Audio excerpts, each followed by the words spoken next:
I'm Corey Taylor, and when I'm not busy on the road with Slipknot and Stone Sour, I'm busy in the dark looking for ghosts. In fact, you can read all about this in my new book, A Funny Thing Happened on the Way to Heaven, literally available right now. So here for YouTube's Geek Week is my top 10 ghost movies of all time.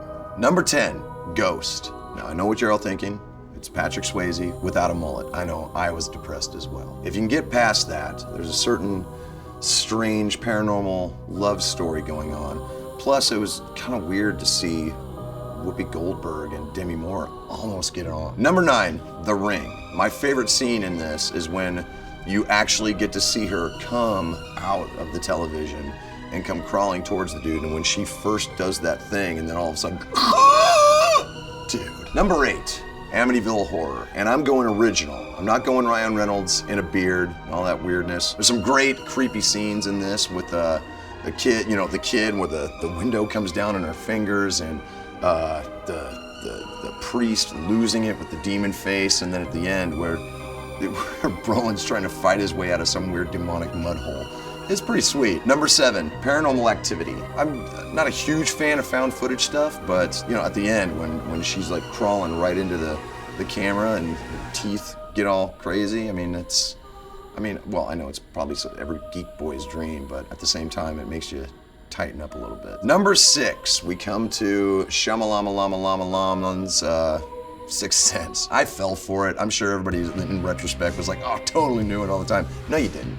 Shut your mouths. You didn't. Whatever. Number 5, we come to the big 5. And number 5 for me would be Poltergeist. The scene where the dude rips his face off in the mirror and then it all sucks back on itself.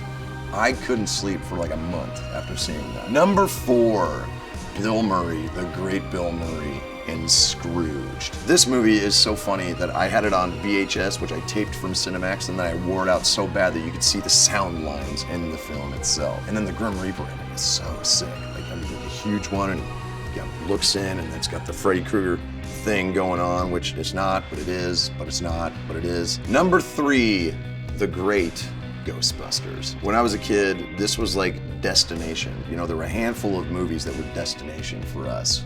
One was Star Trek 2, another one was Empire Strikes Back, and then there was Ghostbusters. It was everything you wanted in a film. It was great comedy, it was slime, it was ghosts, it was, you know, giant proton packs. The movie had it all. It doesn't get much better than my pick at number 2, The Shining.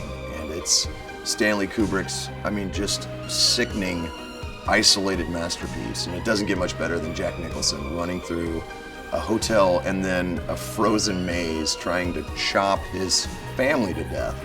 Good times. And my number 1 pick for top 10 ghost movies of all time has got to be, and I know this might throw you for a loop, The Frighteners by Peter Jackson. This movie is so much fun and so crazy. The special effects were really ahead of its time, and it showed the world that Peter Jackson could do more than just bad taste. That's it. That's the end of my list. Thanks for checking out the list. For more, you can always step away from the computer and, you can bake some zucchini bread. You can read a book, like my book, A Funny Thing Happened on the Way to Heaven, and it's out in stores and it's available. Stay tuned to Nerdist for more of the best during Geek Week 2013.